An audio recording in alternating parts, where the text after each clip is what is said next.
Bismillahirrahmanirrahim.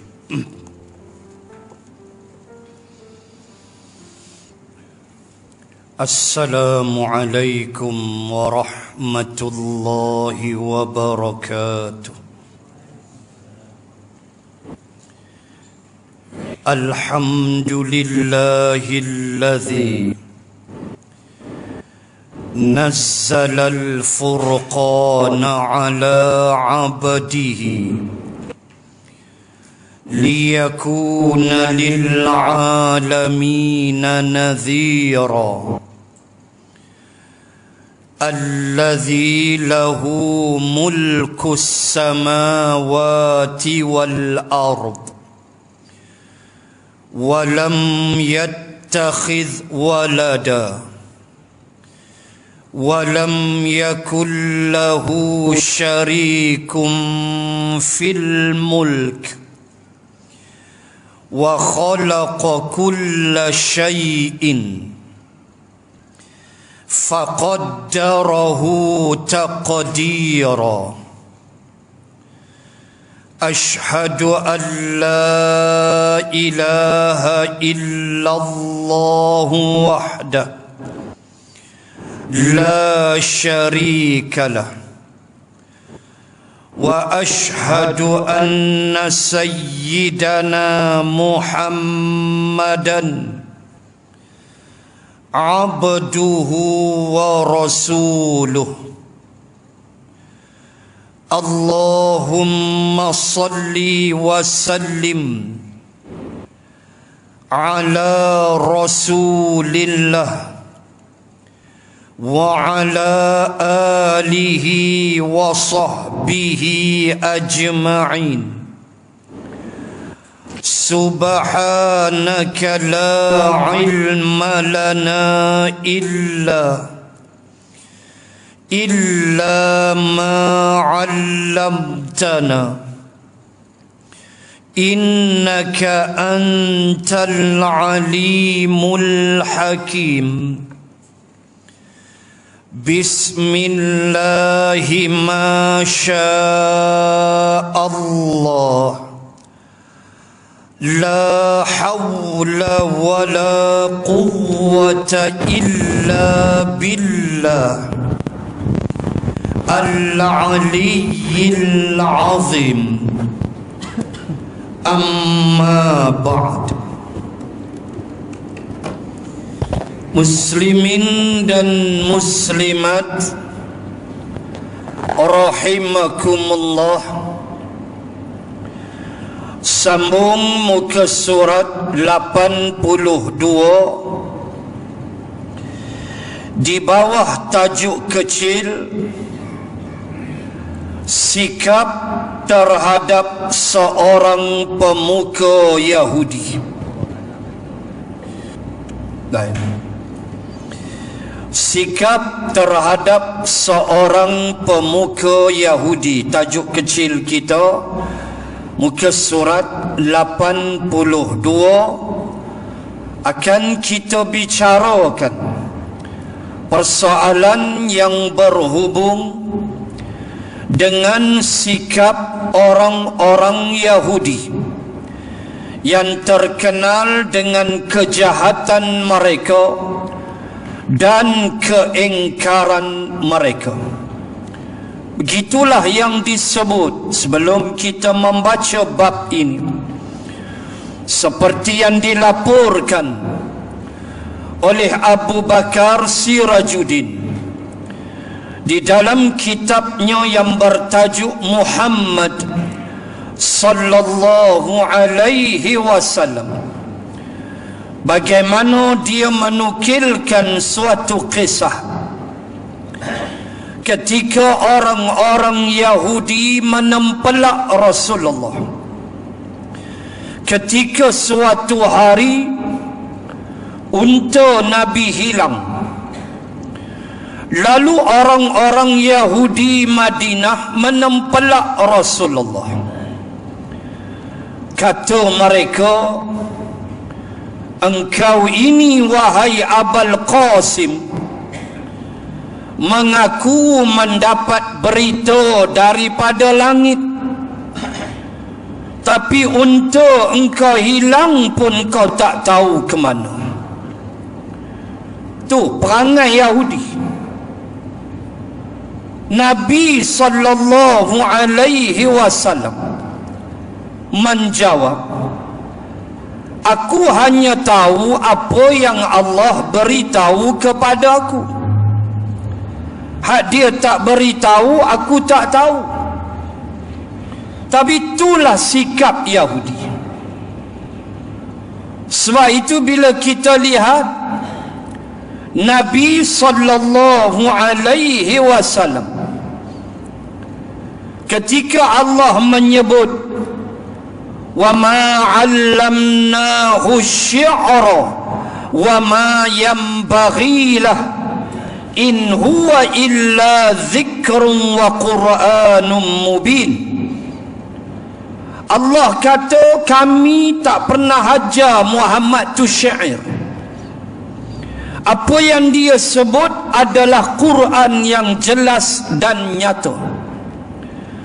Setara syair pun, ketika ada suatu ketika Nabi sallallahu alaihi wasallam membacakan beberapa rangkap syair dan yang Nabi baca tu salah. Lalu Abu Bakrin tegur Nabi, ya Rasulullah, salah tu, tak betul, tu syair. Nak sebut pertama, Nabi memang begitu, syair ni tak ada kena-mengena dengan dia. Apa yang Nabi sebut adalah Al-Quran. Tetapi yang paling besar daripadanya ialah bahawa Nabi ada benda yang dia tak tahu, ada benda yang Nabi tahu, termasuk syair. Sampai Abu Bakrin tegur Nabi, dan kata ulama, syair yang Nabi baca tak betul tu budak-budak Madinah pun hafaz, budak-budak Makkah pun hafaz, tapi Nabi tak tahu. Itu nak sebut Nabi. So untuk Nabi hilang ke mana, mana Nabi tahu. Tapi itulah perangai Yahudi, pelekeh Nabi, pesenda Nabi. Bahasa kasar kita, sembang cakap, turun wahyu lah, apalah, unta hilang pun tak tahu duk tang mana. Pelekeh Nabi, itulah Yahudi. Tuan-tuan, nak sebut inilah kisah yang akan kita baca ketika Abu Bakrin berhadapan dengan mereka. Baik.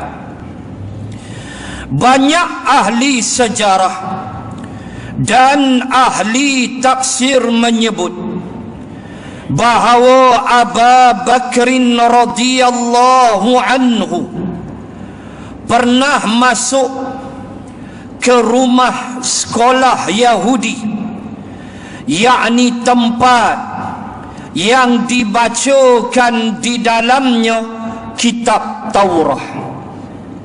Abu Bakrin dia kerap masuk ke tempat mereka baca kitab, sinagog lah, macam-macam lah istilah dia. Mereka punya biara, tempat mereka baca kitab, membaca Taurah dan sebagainya.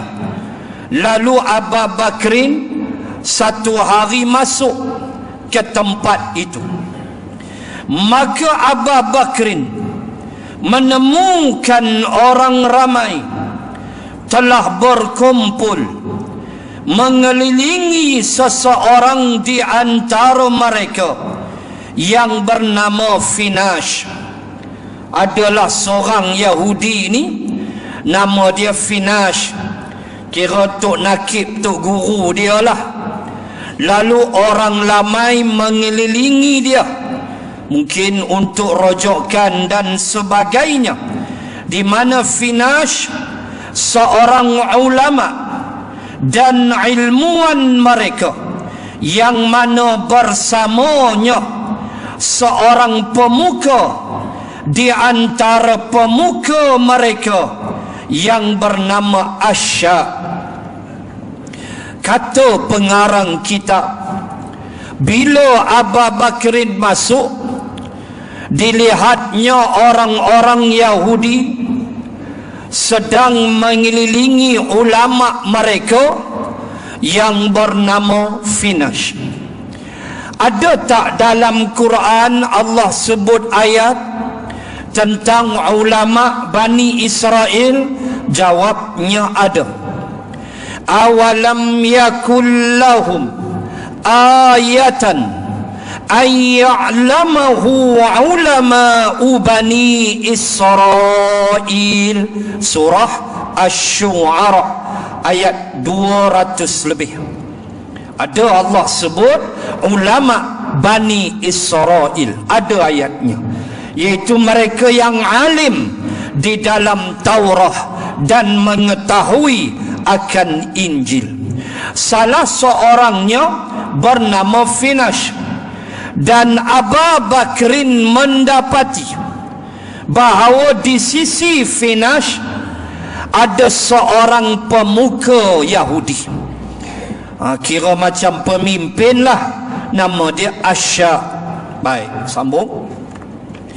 Abu Bakrin berkata kepada Finash, celakalah engkau, takutlah kepada Allah dan masuklah ke dalam agama Islam.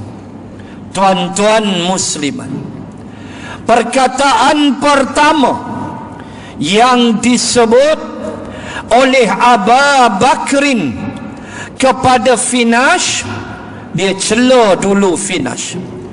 Dia kata, celaka sungguh engkau, takutlah kepada Allah dan masuklah Islam. Kenapa? Ya, lagi kita tengok alasan ataupun sebab yang dinyatakan di dalam kitab ini. Kenapa begitu marahnya Abu Bakrin? Lalu Abu Bakrin menyebut lagi, demi Allah, engkau tahu bahawa Muhammad adalah utusan Allah.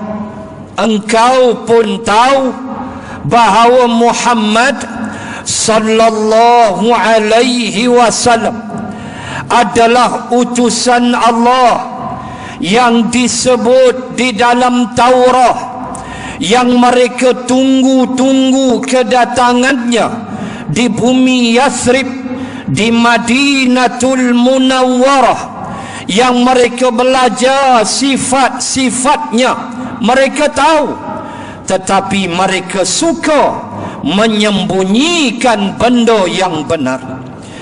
Telah datang membawa kebenaran kepada kamu daripada sisinya.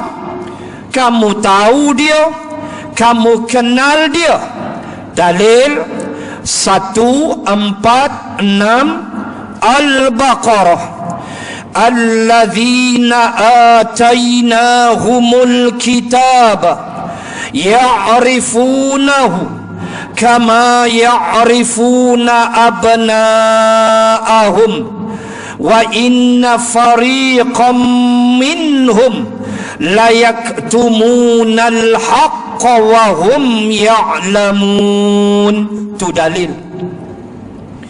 Dan mereka yang diberikan kitab, terutama Yahudi, mereka itu ya'rifunahu, mereka kenal dia. Hu tu dhamir ganti nama bagi Rasulullah. Mereka kenal dia. Kama ya'rifuna abna'ahum, kama seperti mana mereka mengenali anak-anak mereka. Itulah dahsyatnya Yahudi mengenali Rasulullah, sama seperti mengenali anak-anak mereka sendiri. Tetapi mereka la yaktumunal haq, mereka suka menyembunyikan kebenaran. Mereka tahu Rasulullah orang yang benar. Bahkan Quran mengingatkan kita, walladzina amanu wa amilus salihati wa amanu bima nuzzila ala Muhammad wa huwal haqqu min rabbihim. Al-ayah, ayat nombor 2 surah Muhammad sallallahu alaihi wasallam. Allah berfirman, dan orang-orang yang beriman serta beramal soleh, dan mereka itu beriman bima nuzzila ala Muhammad, terhadap apa yang diturunkan kepada Muhammad, wa huwal haqqu min rabbihim, dan mereka tahu, mereka yakin bahawa ia adalah kebenaran daripada Tuhan mereka Allah. Inilah orang beriman.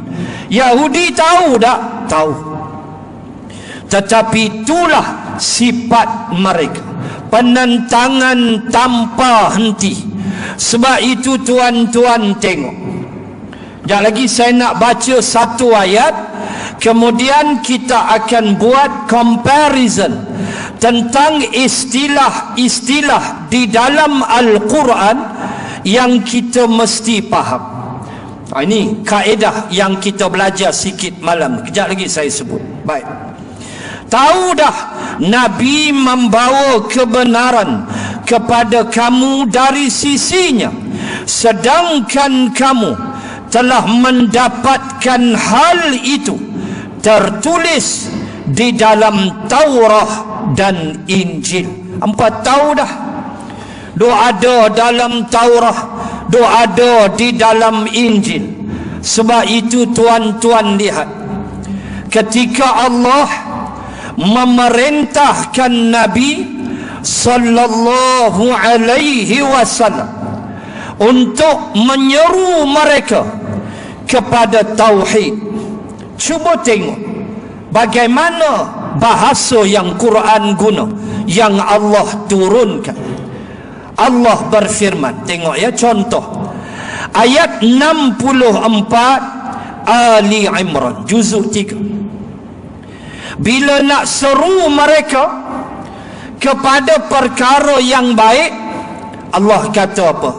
Qul ya ahlal kitab ta'alau ila kalimatin sawa'im bainana wa bainakum alla na'budu illallah wa la nusyrika bihi syai'a wa la yattakhidha ba'duna ba'dan arbaban min dunillah fa in tawallaw faqulu syhadu bi anna muslimun. Tengok gaya bahasa Al-Quran.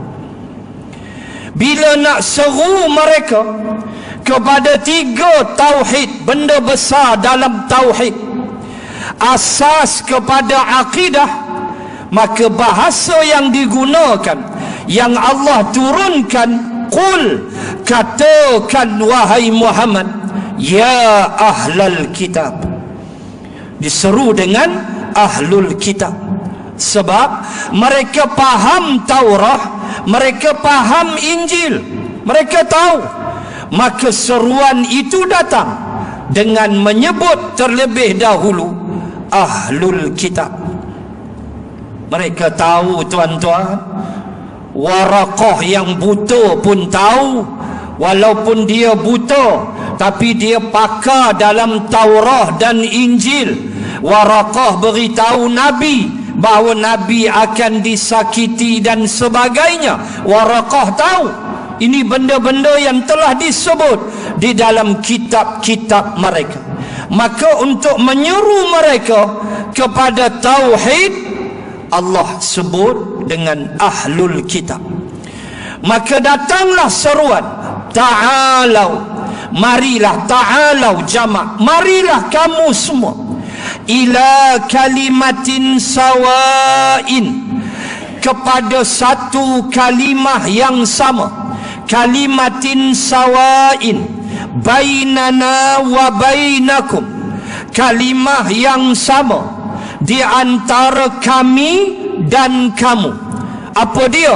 Itulah tauhid yang takkan berubah. Boleh berbeza di sudut bahasa, boleh berbeza di sudut budaya, tetapi tidak boleh berbeza pada masalah prinsip akidah. Sama aja, sawain bainana wa bainakum. Apa dia? Pertama, alla na'budu illallah, tiada yang kita akan sembah melainkan Allah. Semua kena sembah Allah. Yahudi ke Nasara ke siapa pun mesti sembah Allah. Tambah ahlul kitab, mereka lagi reti, mereka faham. Satu. Dua, wala nusyrika bihi syai'a, janganlah kita mensyirikkan Allah dengan sesuatu yang lain. Tiga, wala nattakhidha ba'duna ba'dan arbabam min dunillah, dan janganlah sebahagian daripada kita melantik, menjadikan sebahagian daripada kita sebagai arbaban, jamak daripada Rabb. Rabb mufrad, Tuhan yang satu, Rabb. Arbab, Tuhan-Tuhan. Prinsip nombor 3 akidah, jangan lantik orang jadi Tuhan, jangan lantik batu jadi Tuhan, jangan tunduk kepada nafsu manusia dalam perkara yang berlawanan dengan halal dan haram. Maka jadilah itu Tuhan bagi kamu apabila kamu menyanggahi perintah Allah dan tunduk kepada manusia. Itu maksud Allah. Jangan jadikan sebahagian kamu arbaban, Tuhan-Tuhan, min dunillah, selain Allah. Bukan makna nak pergi sujud dekat dia, tunduk kepada nafsu dia dalam perkara yang berlawanan dengan Al-Quran. Cukup jahanam kita. Na'udzubillah min zalik. Itu seruan diguna dengan ahlul kitab. Tempat-tempat yang lain tuan-tuan jumpa apa? Yahudi. Allah tak panggil ahlul kitab, terutama dalam menyebut persoalan kejahatan mereka. 120 Al-Baqarah, walan tarda ankal yahudu walan nasara hatta tattabi'a millatahum. Al-ayah. Bila Allah sebut perancangan mereka, kejahatan mereka untuk menghancurkan Islam, Allah sebut walan tarda ankal yahudu. Allah sebut Yahudi. Itu beza dia. Tidak redha atas kamu, kata Allah, Yahudi dan Nasara, sehinggalah kamu ikut millah, cara hidup mereka.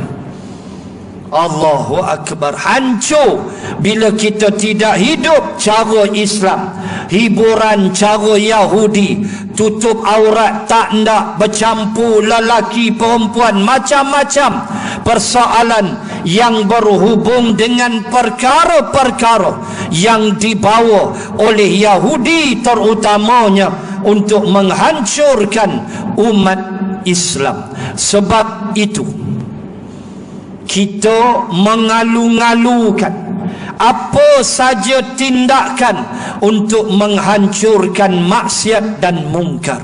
Kita mengalu-ngalukan apa saja tindakan untuk menghapuskan kerja jahat. Kerana kerja jahat tidak boleh hidup di dalam komuniti umat Islam. Kerana akidah mengajar kita bahawa semuanya adalah diasaskan oleh Yahudi dan Nasara. Bila bab jahat perancangan aja Allah sebut Yahudi. Contoh lain, wala tajidanna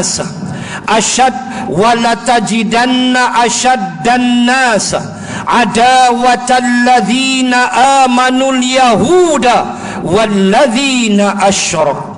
Suratul Maidah ayat 90 lebih kalau tak silap. Allah Ta'ala menyebut, engkau akan mendapati wahai Muhammad bahawa yang paling kuat permusuhannya terhadap umat Islam, terhadap orang beriman, paling kuat yang buat jahat, Allah kata al-Yahuda, Yahudi. Ini bahasa Al-Quran. Yahudi terkait dengan kejahatan. Itulah bangsa Yahudi yang tak sedar ke diri. Bila seru pada kebaikan, Allah akan sebut ya ahlal kitab, sebab mereka faham perkara itu. Ini bahasa Al-Quran. Sebab itu dalam Quran tuan-tuan jumpa umpamanya sirat, jalan. Satu lagi Allah sebut sabil. Sabil pun jalan. Cuba perhati tengok.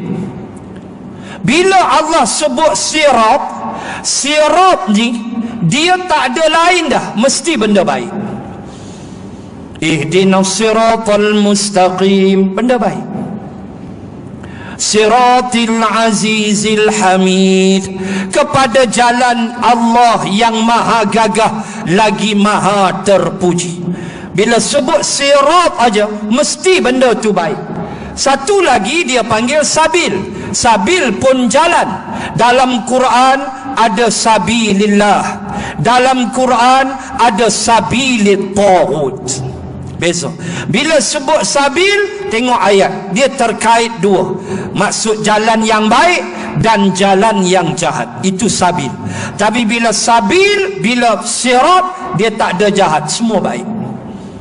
Itu sedikit perbezaan. Banyak kena mengaji balaghah baru kita nampak keindahan bahasa Al-Quran yang cukup hebat, yang tak mampu untuk dikalahkan oleh mana-mana manusia. Allah sebut sayadzakkaru man yakhsha. Contoh satu lagi, dan mendapat peringatan daripadanya man yakhsha dalam suratul A'la. Allah sebut dengan yakhsha, takut.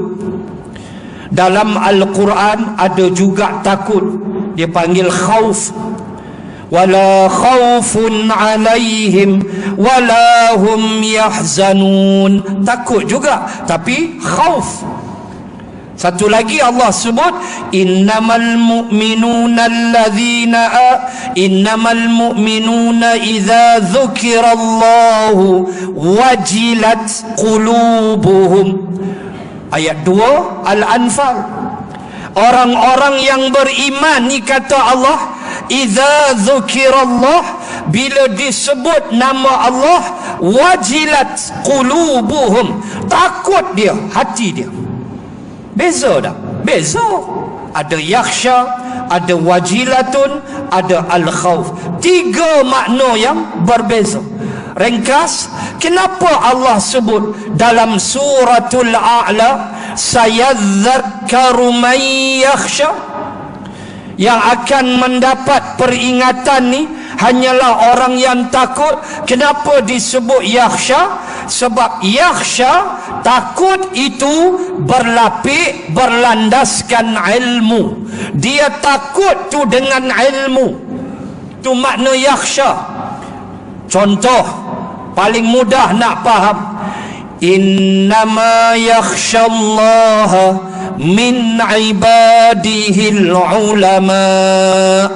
Kan Allah sebut tu dalam surah Fatir, innama yakhshallaha, hanya saja yang takut kepada Allah itu min ibadihil ulama.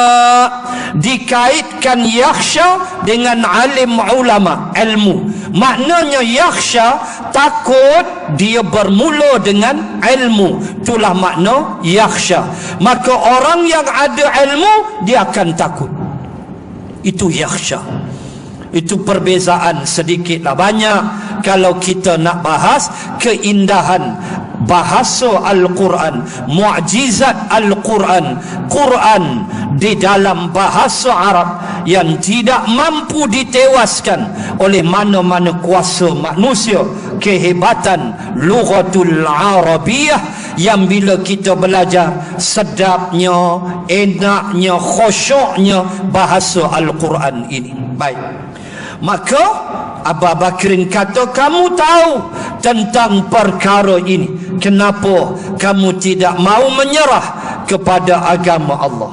Baik, Finash berkata, dijawab oleh Finash, berkata ia kepada Abu Bakr, demi Allah, wahai Abu Bakrin, bukan kita yang memerlukan Tuhan, tetapi Dia yang memerlukan kita. Coba perangai tengok Yahudi.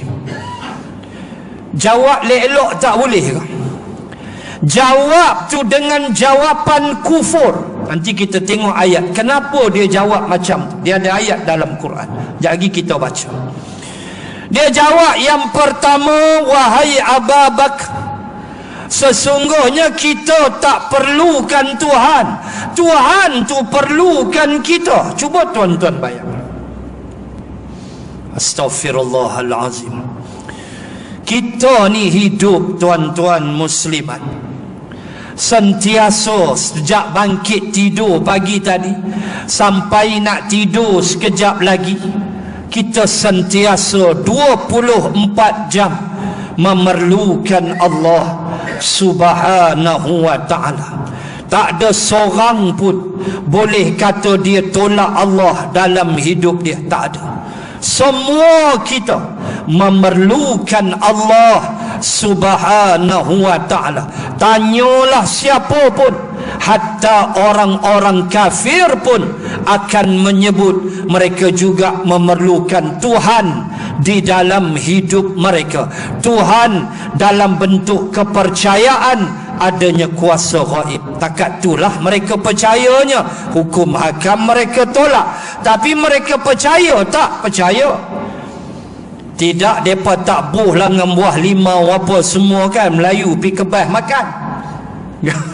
Dia buh pulut kuning. Ada anak murid saya mengadu, dia nak buat lagu mana, dia cerita betul ini. Dia balik kerja, dia lapak, waktu tu lepas maghrib, dia lalu tepi jirat mana tu, tengok ada pulut kuning, dia tibai.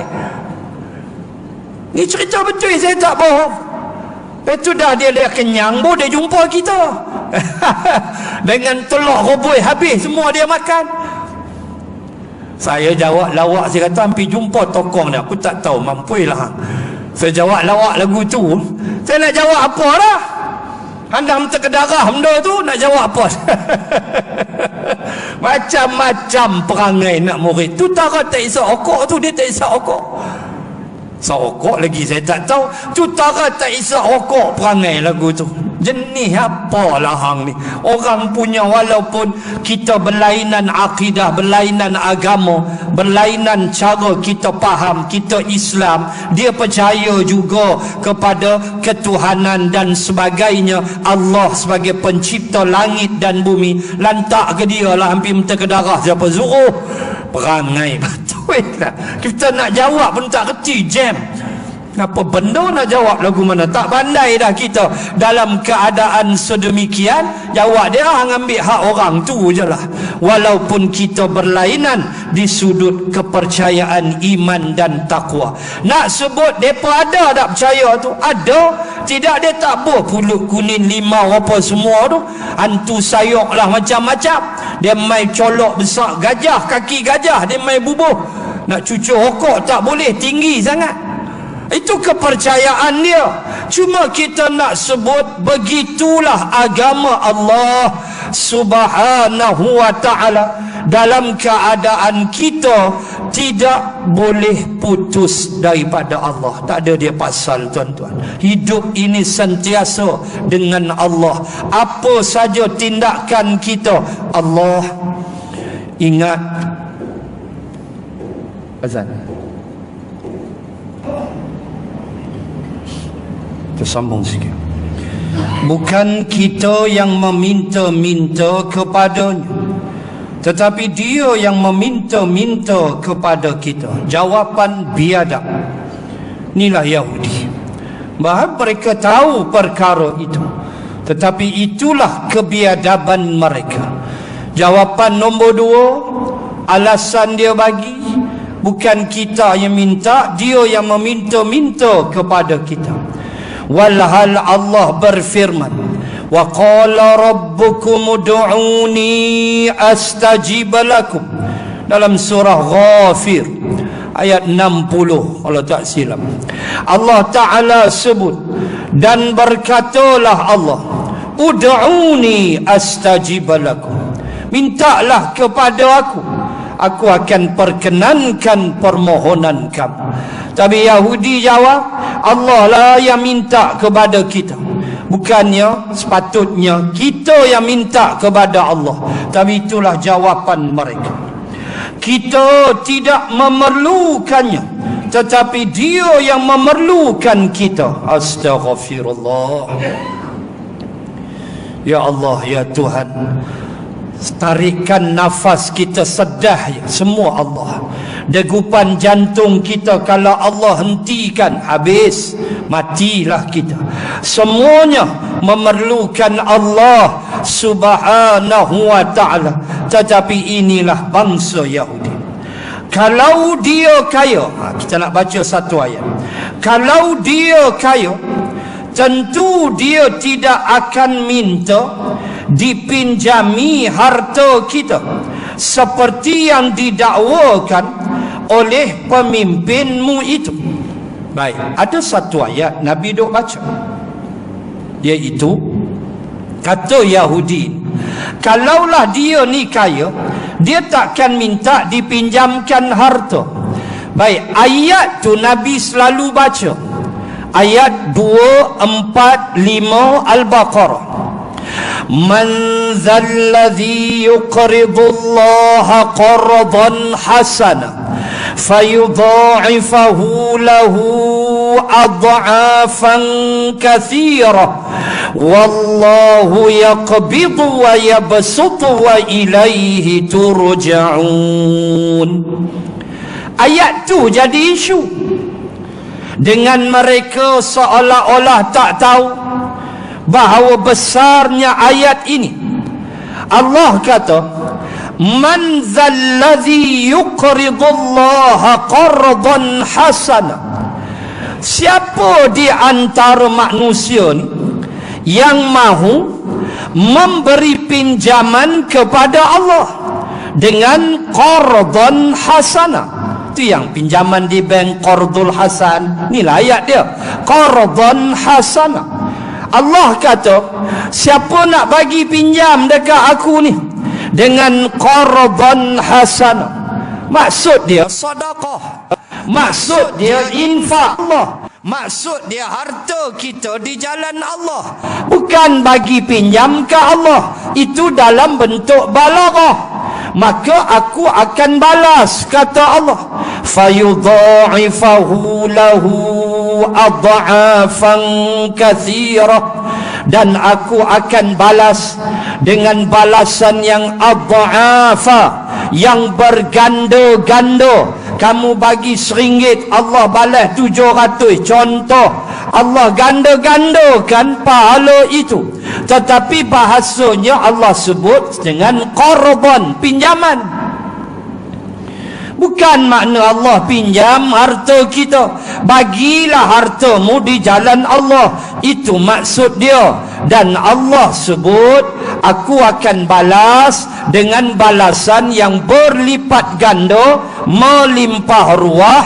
Lalu Allah sebut, wallahu yaqbidu wa yabsutu. Ada dua di situ, satu yaqbid, satu yabsut.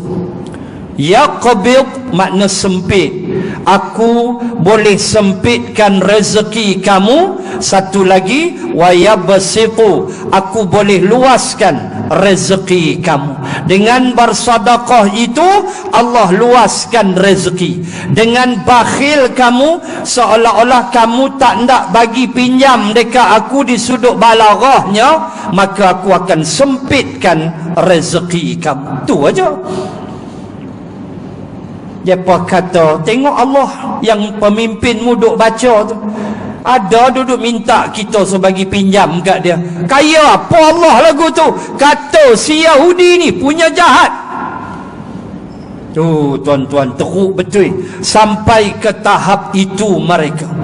Sedangkan ayat itu mengajar demikian, luasnya rezeki dengan banyak bersedekah, menolong, membantu dan sebagainya, dan sempitnya rezeki bila kita ada sifat yang tidak baik. Sebab itu tuan-tuan, amalkan. Wa fis samai rizqukum wa ma tu'adun. Jadikan wirid. Ayat berapa? Ayat 21 surah Az-Zariyat. Jadikan wirid. Lepas semaya nak start kereta tu, sokok janganlah. Nak start kereta ke, sambil bawa kereta ke, baca wa fis samai rizqukum wa ma tu'adun. Dan di langit adanya rezeki kamu yang dijanjikan oleh Allah. Tu ayat dia, ayat 21 Az-Zariyat. Kita pun dapat pada tok guru kita kongsi seorang sikit. Wa fis samai rizqukum wa ma tu'ad. Dan di langit ada rezeki yang dijanjikan untuk kamu. Rezeki memang di langit. Tidak kita tak doalah dalam sunat duha kita, kalau rezeki itu di langit, anzilu, bawa turun. Tidak takkan disebut oleh Al-Imam As-Suyuti, apabila kita mati maka tertutuplah dua pintu di langit. Pertama adalah pintu amalan, di mana amalan kita akan dibawa menghadap Allah melalui pintu langit tu. Dia ada pintu dia, semayang kita, puasa kita, dan bila mati pintu tu tutup, shut down. Dan yang kedua adalah pintu rezeki. Bila kita mati, tertutuplah pintu rezeki kerana sudah habis rezeki kita. Maka rezeki itu turun melalui pintu itu. Maka jadikan itu wirid. Tutup guru bagi kat kita, kita kongsi-kongsi. Wa fis samai rizqukum wa ma tu'adun.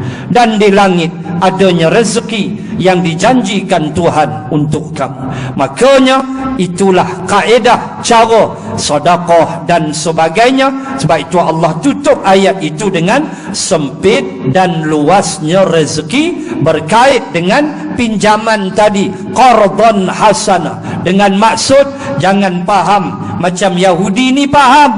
Dia kata apa benda, dia kata kaya apa, duduk minta pinjam kat kita.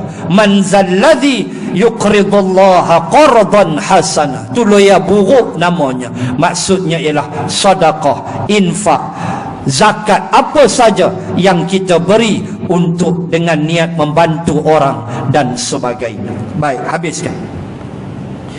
Dia melarang kamu menjalankan riba, tetapi kita akan diberi jasa. Tu dia Yahudi.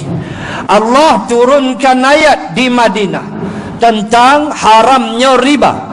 Alladzina ya'kuluna riba la yaqumuna illa kama yaqumul ladzi yatakhabbathu asyaitanu minal mas.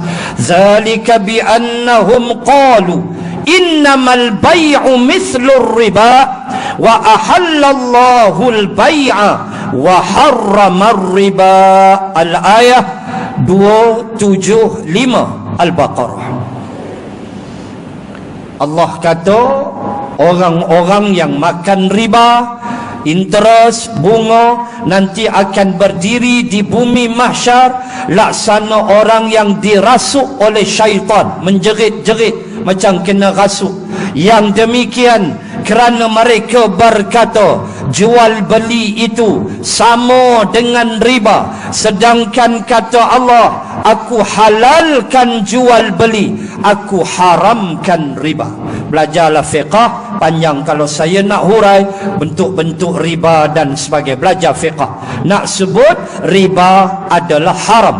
Ya ayyuhalladzina amanu taqullah wa dharu ma baqiya minar riba in kuntum mu'minin fa illam taf'alu fa'dhanu biharbin minallahi wa rasulih. Baca ke depan lagi 27 lebih nak masuk 280. Allah Ta'ala sebut Al-Baqarah, wahai orang-orang yang beriman, tinggalkanlah sisa-sisa riba tu, jangan ambil dah, tinggalkan.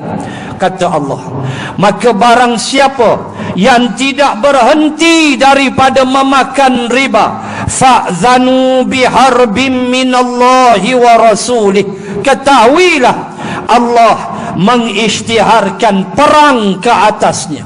Dosa memakan riba seolah-olah berperang dengan Allah Subhanahu wa ta'ala. Na'udzubillah, perang dengan Allah. Yahudi mengamalkan dasar riba, pinjaman riba dan sebagainya. Sebab itu kita ada pilihan, ambil yang Islami, walaupun bayar mungkin lebih, tak apa. Janji jangan terpalit dengan riba, jangan. KWSP dah ada sistem, boleh pindah kepada pelaburan patuh syariah.